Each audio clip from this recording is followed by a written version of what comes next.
Industry Insider is only available at Promo Corner, the leader in digital marketing for the promotional products industry.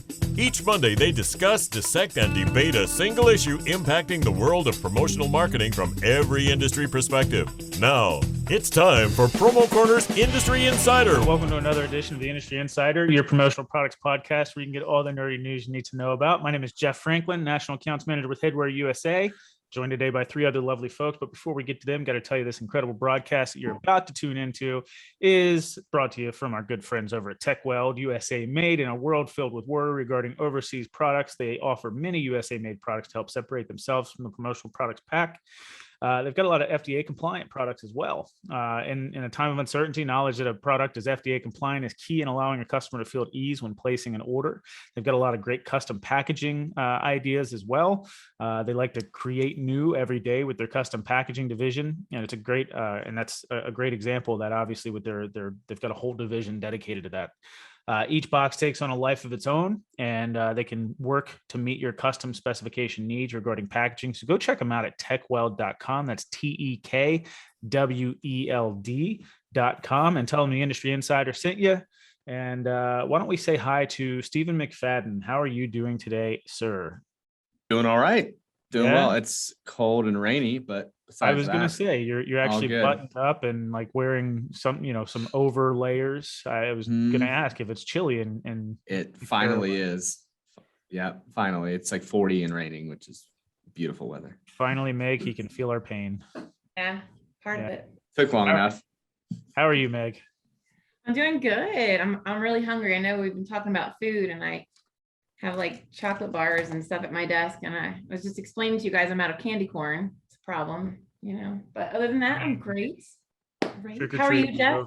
Trick-or-treating was over like 2 months ago, so I mean, you should be out of candy corn. I should be. I'm good though, thank you. I appreciate it. And we are joined today by a special guest, second time on the show, Jason Lucash. Big man, the myth, the legend, the guy. And so ultimately it's all about talking about bringing retail lines or how did you phrase it, Stephen? Artisan craft, small artisan retailers into the promotional product space. There you go. So it's all about that. And so Jason, I know we're going to let you get into, your origins in the promotional products industry and how you got started and an introduction to yourself. But basically you started out with Org Audio, and now you've recently launched a sort of a passion product with Hub called Batch and Bodega. So that's what we're going to talk about and how you guys have expanded that so much. But before we do that, why don't you tell us who you are, what you've been up to, and how you got started in the promotional products industry? My name is Jason Lucash, based out here in San Francisco, California, or the Bay Area, undisclosed location. And I have been in the promo industry as a supplier now 12 years, which feels like 1,200 years. Before this, I bought a lot from the promo industry. I worked in corporate for VF Corporation, specifically for the JanSport brand out here in the Bay Area, where I bought about $4 to $5 million a year worth of promo stuff as a corporate buyer, and started Org Audio. We made cool shit, grew it really, really quickly in the promo space, sold it to HPG in September of 2018. I am now Chief Development Officer for HPG, where we're kind of like the all-star team in a sense, where we brought together like the best in class brands and put them under the HPG umbrella. We've got 10 brands now, and Batch and Bodega is our food division, which I started in the middle of the pandemic and launched in August of 2020. And it's done incredibly well during holiday season. As you can imagine, we make most of our treats and money and snacks go out the door every single day. So it's crazy busy.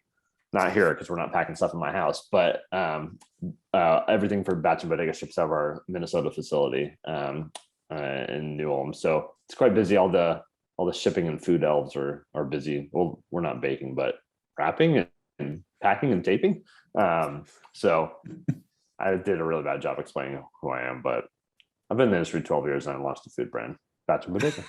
Side note, are you doing the elves with your kids this year? Oh, like Elf on the Shelf? Yeah. No, my wife's a clinical psychologist, and she doesn't believe in the elf on the shelf, what that does for parenting. So not to throw shade at people that do elf on the shelf, but it doesn't pass the clinical psychologist test. Well, that's good to know, but we even realized we had 3 that showed up this year. Don't know where they've come from. I think just the kids over the years, and now there's 3, and now they're in a love triangle. So every morning when we wake up, it's some type of scene, like between, I don't know. I have nothing to do with it this year. So That sounds pretty awesome. So maybe I will do elf on the shelf. I saw a meme the other day that my uncle sent to me. It basically had an elf on the shelf with his head basically half ripped in half, and it said, "Our dog is here to remind us that snitches get stitches." I mean, I think we've all seen like that elf on the shelf meme where it's like he's sitting in like a little hot tub with like 10 topless Barbies or whatever. Yeah. Living the dream. Yeah, there's a Barbie involved today. And Adeline walked down and she's like, "They're doing jujitsu." And I looked at PJ and I was like, "What are you doing?" They Yes, weren't. it's He was just jujitsu. hugging her from I don't know. But Yes, he's trying to put her in a sleeper hold. yeah. So I totally get where your wife is coming from. I might agree with her. This might be like doing a little dance. Yeah. Anyway, moving on. Wonderful. Yeah, we should probably quickly move past that. Good thing this is live and sponsored. How did so Batch and Bodega? Obviously, we know it's a passion project. You mentioned it the last time you were on, but we really want to dive deep into that and how you've approached all of these different small artisan craft bakeries and food makers, a spot, basically a chance to really enter the promo space. Tell us a little bit about that process and what that's like. Yeah. Well, first, like the idea for Batch came on the streets in New York, not like the streets, but like Chelsea Market. I was walking around pre-COVID. This was like January of, I don't remember I think it was fall of 19. I was in Chelsea Market on a shopping trip. I used to travel and shop for my old job here. I was in charge of product, and I saw these like cool craft food manufacturers, some of which I'd never even heard of. Because they're were regionally distributed out of the East Coast, and I was with one of my colleagues at the time. I was like, "There's all these cool makers. Like, promo food sucks in our industry, right? Like, we've all got like communist graham cracker packaging with like graham crackers we would never want to eat or consume." Or you said you're desperate though because your candy corns are out. So like only in a dire situation where you're out of food. So Meg, that qualifies. Otherwise, I would never eat it. It's got no nutrition facts. You don't know where those graham crackers are made. They're probably expired. What's hilarious about that is that Meg and Steven both have graham crackers on their desk right now. So it was a very interesting. It was right. So like, it's a good tee up because like we sell graham crackers, but they're animal crackers that are made by like a small batch craft bakery in Jackson Hole, Wyoming, that cuts them in like hand cut like animal shapes. So actual elves. Okay. Yeah, like elves, and like they taste phenomenal. Like those are like, I don't know. Anyways, so food kind of like was bad in our industry. And I said, there's all these cool food makers. Why not figure out how to bring all these guys into the space? I was a small business owner, turned in, sold the company and turned into a fairly large business. And I said, it's cool to support like the entrepreneurial dream that a lot of these guys have. So I went back, started hitting up some small craft food manufacturers that I bought at the Chelsea Market and said, have you ever done a corporate gift business or like sold in the promotional products industry? All of which they said, like, what is that? What is the promotional products industry? So then like did some more research and said, why don't we do what we did at Org, which was create like cool custom packaging and do like one piece minimum, full digitally printed, no setup fees in like 3 days or less. And then bring the food in, marry in a promo product, and do like a custom handwritten note and make ourselves like the Nordstroms of like food gifting within the promo industry. And then launched it and found we've now got 51 makers, and we're launching another 14 makers from all geographic parts of the country with like crazy stories behind the brands, like family run businesses, or like our pretzel maker. It's like a 3rd generation family business, and the kid who runs it now is 20. So his like grandfather started hand twisting pretzels in upstate New York. We're talking about like Pennsylvania, but like Dutch and Amish roots before. And like he's grew up twisting pretzels when he was like 1 in the factory, and now he's running the whole operation, which is pretty cool. So like crazy stories behind each of our makers. So long-winded answer, Jeff, but no, that's how awesome. it started. Yeah. I love getting That's food the as answer we part looked. of Yeah, every Christmas, one of VJ's aunts gives us this Amish bucket of pretzels. So I'm like, when you said that, I was like, I look forward to it because I eat the bucket myself, the entire thing. The Yeah. entire thing, no shame. And that's like, people have such like good, compelling stories about food and like food experiences. And like, you can give someone like a promo product and like, look, I'm all for promo product sales, like on plastics and metals and stuff like that we manufacture. But it's also like food just like hits home a little harder because there's like those stories behind it where it's like, I was like roasting marshmallows on like over the stove with my kids and we sang Christmas carols and then like the chocolate melted on my slippers and they're still stained and I still wear them. Like you have those stories about like food and Like the ratatouille scene at the end. Exactly. Right. So that's what we're trying to recreate with Batch. Hey, Nice. so I know when you guys were first launching, you guys had kind of a map of where you wanted it to go and have different phases. I think since we last spoke, you guys not only launched Batch, but you launched Supply and Fresh. Yeah. Do you want to talk a little bit about those two sides of it as well? So when we first launched Batch, we did kits, right? We had, I think like 10, maybe, no, we launched with 4 kits and added some really quickly. Our Batch, like I've launched a lot of stuff. I've built 120 products over my career and like launched multiple brands. And Batch has probably been like the most exciting or fast-paced thing I've been a part of since launch.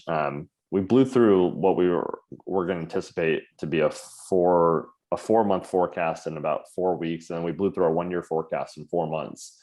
And it's been crazy, right? So we launched kits and that did well. And then we started hearing from our suppliers, our fellow suppliers, our distributors on what they were asking for. So people were asking for like a bulk food model, right? Like Costco, but like not Costco with like just crappy generic food.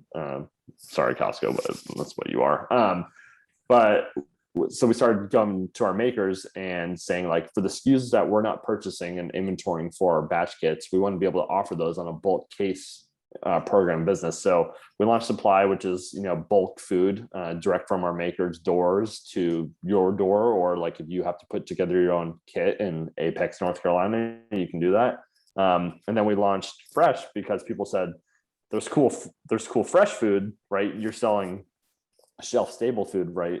The prepackaged food. What about like cakes and pies and pretzels and all the stuff that's like freshly baked or shipped on dry ice? So then we launched Fresh as well too, kind of like to take a stab at what Goldbelly's done on the retail front for food. So we've got 3 different divisions and we're launching something pretty amazing at PPI in January, a 4th division that I've worked the last year plus on.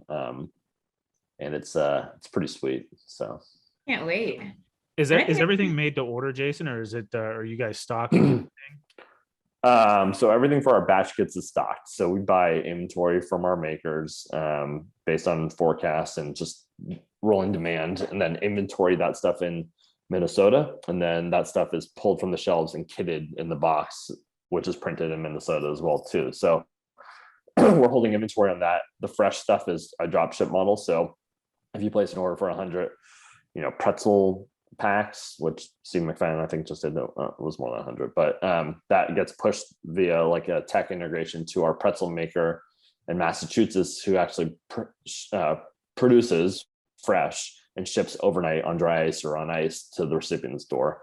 And then Supply is not in our warehouse. That's a bulk model where order comes into us. You want 300 jars of pasta sauce from Jar Goods out of the East Coast. That goes to their DC, then they ship it out to the customer. So 1 out of 3 divisions is inventoried in Minnesota. The rest are virtual models. Very cool. That is a lot. And for people that don't know what Goldbelly is, just as a frame of reference, so last year at Christmas time, everyone had COVID, it seemed like, and we weren't really getting together. So I usually host Christmas Eve dinner every year at my house. My nieces come over, everybody.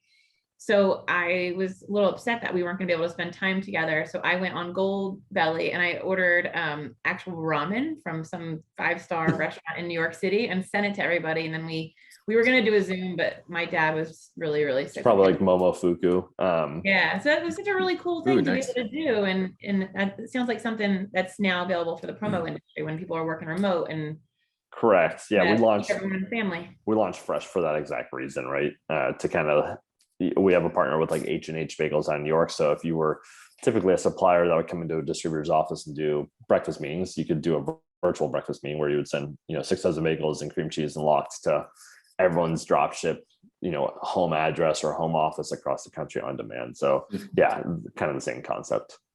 Huh. I like that idea. Yeah.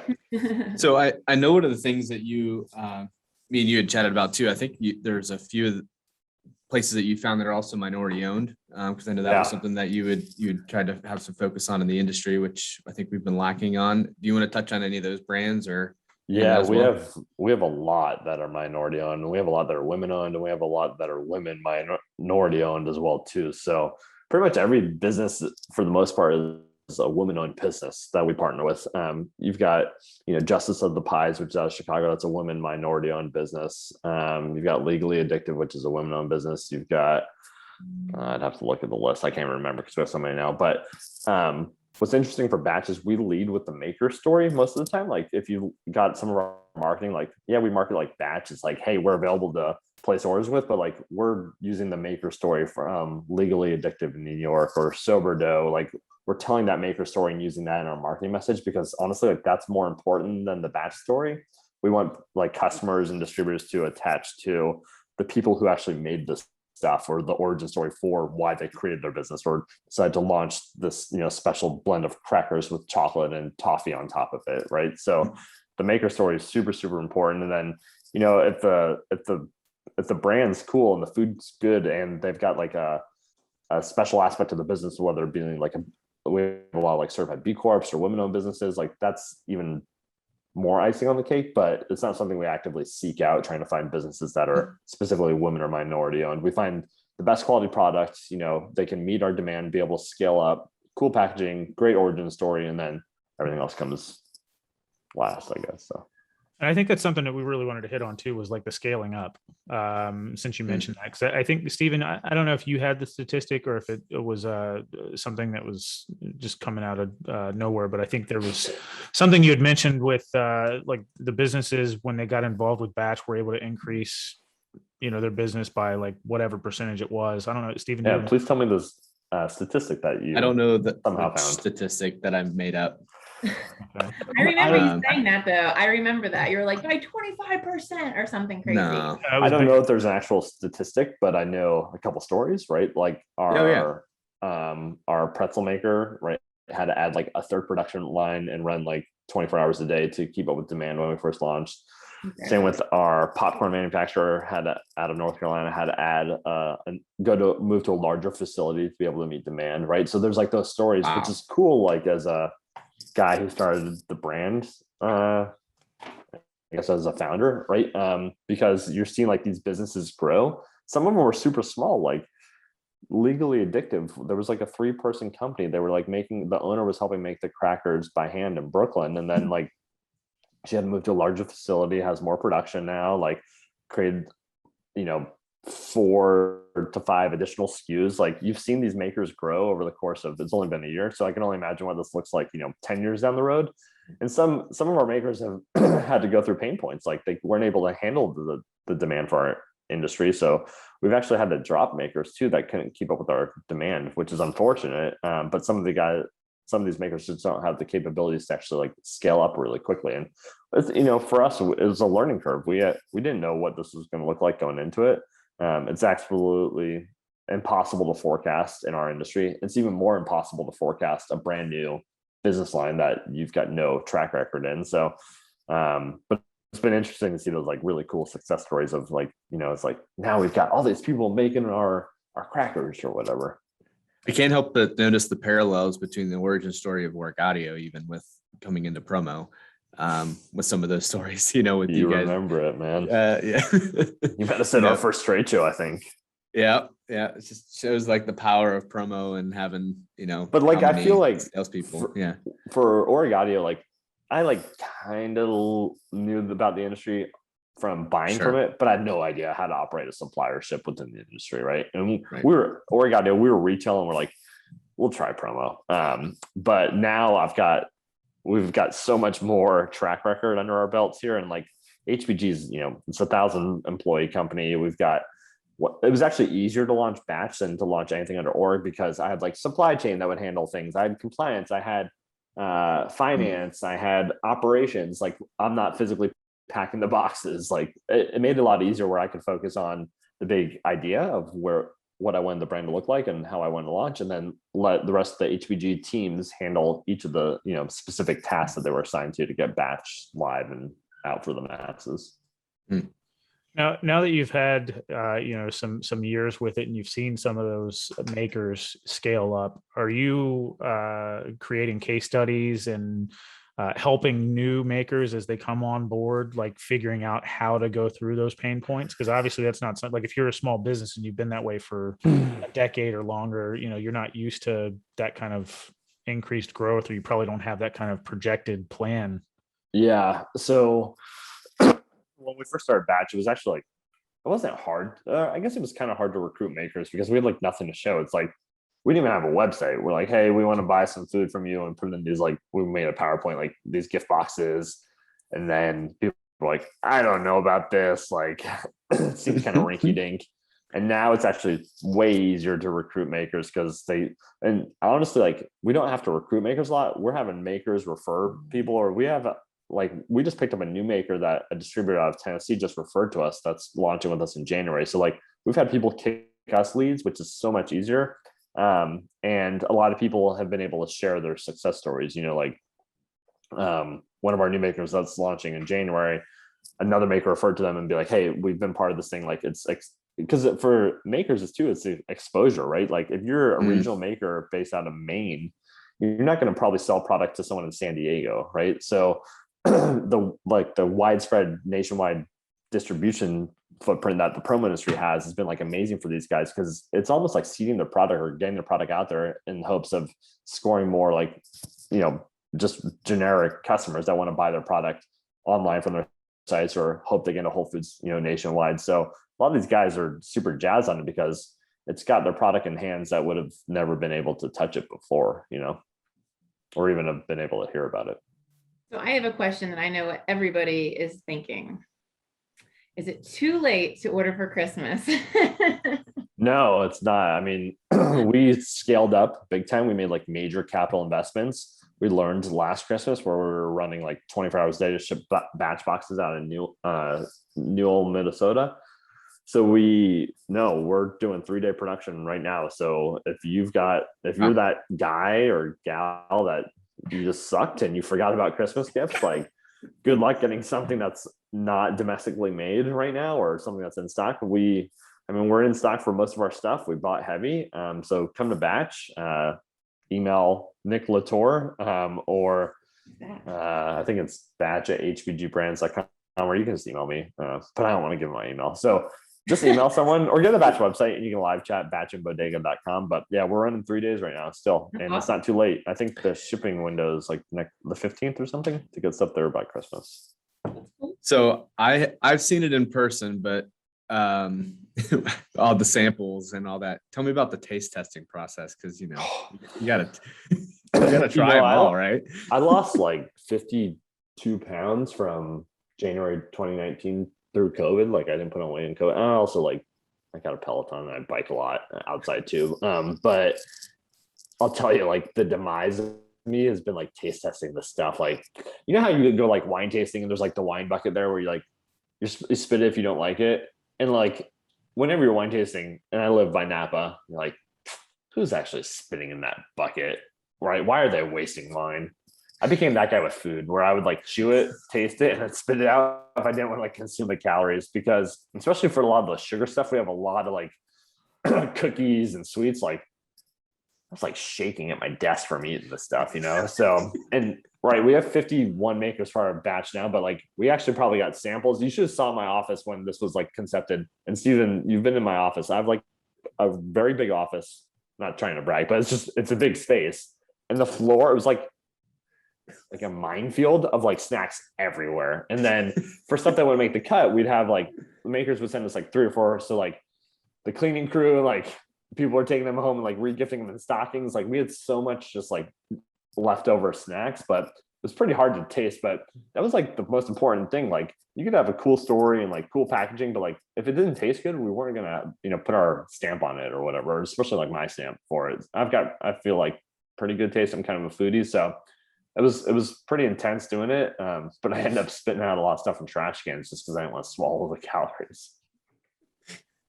Do you sell peanut butter cookies? No, You're gonna be they sell launching peanut butter. 16 lines in January, Jason. I'm gonna have to send you some of my peanut butter cookies. Oh, that you make yourself. Oh, bro. Do you have an Making peanut do butter you have an cookies FDA next license in packaging, Jeff? Because That's what I rely on my fellow partners like Jason Lucash for. Yeah, I unfortunately don't have peanut butter cookies. I do. My favorite cookie that we sell is a lemon sugar cookie from a company called Grey Ghost out of Charleston, South Carolina. But like, I like cookies, but like, lemon I was like skeptical of, but like, dude, it's like amazing. It's got like those big sugar crystals on the top too, where you crunch into it. It feels like you're chewing on glass. Yeah, it's good. But it's all sugar. That's an interesting. Especially if you dunk it in tea. Oh yeah. Yeah, because it's in our tea time kit. Yeah. Softer cookies are better, I think. So Very good. All right. Do you guys have any other questions for Jason or anything about how the makers have been able to scale up and what promo has done for them? I'm good. oh gee, thanks, Meg. Very good. I have a kind of a interesting story. So the week before Thanksgiving, I was over at my grandparents' house and there was a box on the counter, and I went over. I was like, "Who brought the killer brownie samples to my grandma's house?" Because there was killer brownies sitting there, and I was like, "These are from the office." I was like, "These are like probably not good. Like I've had them in the office for a little while." And so I was like, "Guys, I don't think we should eat these killer brownies." And then my cousin walked in. She's like, "No, I brought these." I was like, "How do you know about killer brownie?" She's like, "How do you know about killer brownie?" And because she's from Ohio and knows the owners and knows the people, and they sell in the market there, and they're now here in North Carolina. And I was like, "Oh, that's wild." Promo and real life has collided now. So. Killer brownies are phenomenal. Like my pro tip on killer brownies, one of our makers for Fresh, they make a phenomenal brownie that's like just Instagram worthy, where like it's one of those ones where you like slow motion crack it open, like caramel pours out of the middle. But my pro tip to killer brownie is you nuke it for like 15 seconds and it gets like just to the right temperature, so the caramel doesn't ooze too much, but it oozes just the right amount. That's the best thing to do with like a donut too, like a store-bought donut. Yeah, put it in the microwave for like 10 to 15 seconds. Yeah, anything with preservatives in it, nuke for 15 seconds, it makes it taste so much better.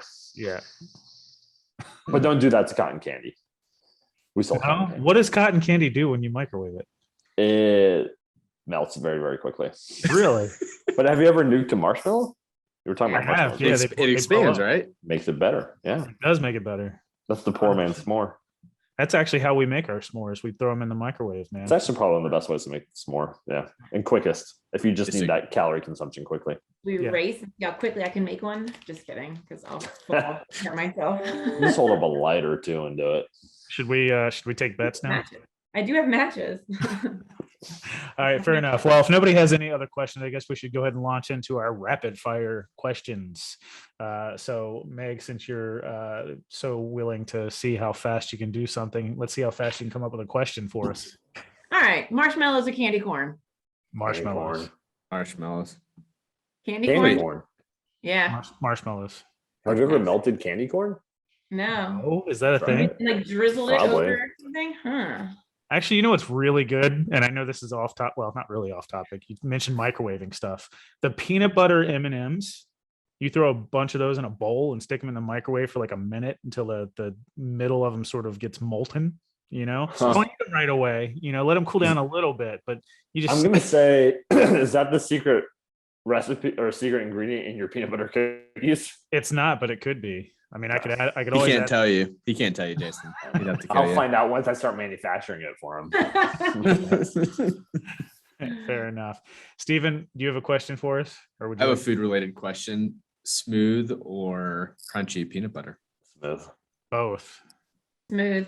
Crunchy peanut butter is probably because you're not melting your M&M, your peanut butter M&Ms all the way. Smooth. All right. Smooth. So Jeff, you said both. Can you pick an answer, please? No, I mean they're both phenomenal. It doesn't matter. You can't go wrong with peanut butter. That's Do you what go I'm smooth one side and crunchy the other side and then mash it together. It's just, I this, I mean, this is I- crunchy okay, that if you mix them. if I have to choose, I Oh. guess I would say smooth, just because it's easier to apply Right. and stuff. But I like Yeah. a crunchy peanut butter too. All All right. right. Jeff, All right, so my where's your question, random, I'm your random going question? holiday alcoholic beverage. What is your favorite holiday drink? Just vodka. Just straight up. Straight, yeah. That's Nice. pretty much all I All drink. I didn't say Holidays eggnog. must be rough around the Lucash house. If we don't get the batch orders. Meg, I don't know. I guess eggnog. I like to have an eggnog once a year. just once a I don't- year? Just one. Oh man, Do I they started manufacture drinking eggnog throughout the year? what's I that? don't think they sell Can you it. buy eggnog in like March? I You don't can think make you can it. now. Yeah. Yeah, I mean, you could make it for sure. I actually made my own last year, but you can. I will start drinking eggnog on Black Friday when we're putting up Christmas decorations and stuff, and I'll drink it like the whole month of December, basically. Just one or two here and there. Steven, what's yours? I don't really have an alcoholic beverage for seasons. No, Not a seasonal drinker. no. All right. Well, Just an yeah, all- I would all the say time drinker. I like hot cocoa. hot cocoa with what, like some caramel vodka inside Hot of it? cocoa, No. like with milk and powder and marshmallows. Oh Lord. All right. No, I would say for me, eggnog is definitely that seasonal drink that you've got to have. But last year I tried something. CPPA had we had like a holiday party on Zoom, and Bob Titleman Jr. was our resident bartender for the evening, teaching us how to do a couple different drinks. And he made one that was it was basically like a prosecco with some cranberry juice in it, and it was like with a sugar rim. It was really good actually. And then Sounds pretty. you had to decorate it with like a sprig of rosemary with a couple cranberries sticking through it, so you'd get like the whiff of rosemary as you're drinking it. It was pretty good actually. Sounds quite delightful. Yeah, It it was I would very drink it. refreshing. Very refreshing. All right, Jason, do you have a question for us? I'll put you guys on the spot. Favorite batch maker? Jeff, go quick. The pretzel place, obviously. I don't know. Meg. My samples got lost in the mail, Jason. So I'm not sure Yeah, that's which true. my favorite is. Meg, favorite batch maker? Go. I would have to say pretzels too, because I am a fiend for pretzels. You guys not being able to name the brand. Steve McFadden, go. Callie's Hot Little Biscuits. Ooh. Oh, Ooh. Those are actually delicious biscuits out of Charleston's. You're just picking like South Carolina, North Carolina, or actually you haven't picked anyone, but Callie's like you can make, actually making biscuits is a pain in the ass. Order Callie's because like they make it not a pain in the ass. They come frozen and then you just throw them in your toaster oven for like 15 minutes and you're done. And I've eaten at their place in Charleston. It's awesome. Had Yeah. a breakfast sandwich there too. Yeah. Jason, what's Really good. yours? I can't pick my favorite child. They're all my favorite you have you children. have to. You have to. Um, That's how this works. You ask the question, you have to answer it as well. We've actually actually- made guests pick their favorite child before too. So My favorite thing to eat's probably legally addictive. Yeah, it's good stuff. It's like a saltine cracker covered in chocolate, covered with like sprinkles and salt and toffee or everything bagel seasoning. There's like 3 different SKUs, but like it's so good. that Come does by our sound- booth in Vegas. I think I sent like a couple hundred cases of it, or not a couple hundred cases, a couple hundred bags of it down there. Nice. I'll It's tell you called legally the, addictive for a reason. the prettiest ones I've seen are probably Carolyn's cakes. I've been like, Dude, there's another like South Carolina, like just repping your. you know Even though what? you're I'm North not Carolina. choosing it by that. That was a visual. It's thing. actually Get some- Caroline's cakes are phenomenal. It's like one of their cakes is like a 13-layer cake. I don't even know how they do it. Like each layer is like super, super small, but like I think the whole cake is like 7,000 calories and it serves like 16 people. But I ate like my 16th and I was like done. But it's so good. Yeah, Steven's probably on the computer now, like looking up the regional makers in his area and just naming them. No. Yeah, we're looking for actually, I don't know if we're done, but I'll end with this. Like, if you've got a maker that you know to, like, please email me or like message me on LinkedIn. Because we're looking to fill some of these gaps. Like, we don't have a maker in Texas. Yeah, I was just looking. There's It's a no big state. Texas. We don't have a maker in Maine or Wisconsin or South Dakota or North Dakota or And it doesn't have to be sweet, right? You do sweet, it savory, can be all anything. that, It's a right? small batch maker that's got a cool story that makes a good product, right? So if you're listening to this podcast or watching this, like, and you know someone cool in your neck of the woods, send them our way because we're looking to fill out the map. Hey, man, My goal is to have 50 makers in all 50 states. If you want to sell some fajitas, I can tell you where to go in Texas. Well, if it's not shelf stable, for our sake, I'm glad there's not a shelf stable fajita that exists in the world. Yeah. Oh, fresh fajitas. Can you imagine fajitas Fresh being would be delivered awesome, yeah. Oh, like the next day? I'm so hungry, you guys. I am so hungry. Well, I'm with hopefully you. you've been making your s'more the whole time. No, just starting a fire here on the desk. You know me. All right. Well, this great broadcast was brought to you today by our good friends over at TechWeld USA. Made in a world filled with worry regarding overseas products, they offer many USA made products to help separate themselves from the promotional products pack. Definitely check out their sunglasses for sure. The winter glare, when it's snowing and you're out driving and you've got that sun beating down off the snow. Look, man, you need a good pair of sunglasses year round.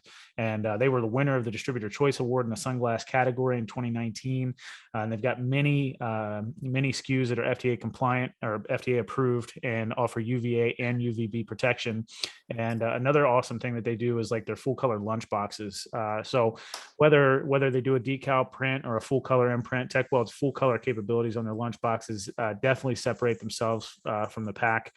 Go visit them at www.techweld.com to see their full color capabilities on their lunchbox. Again, that's TEKWELD.com. You won't be sorry that you did. Guys, really appreciate you being on with us, Jason. Always fun to have you and have a good conversation with you. And I wish you continued success at Batch and Bodega. And please send in any referrals if you've got them in those territories that Jason was talking about, or anywhere really.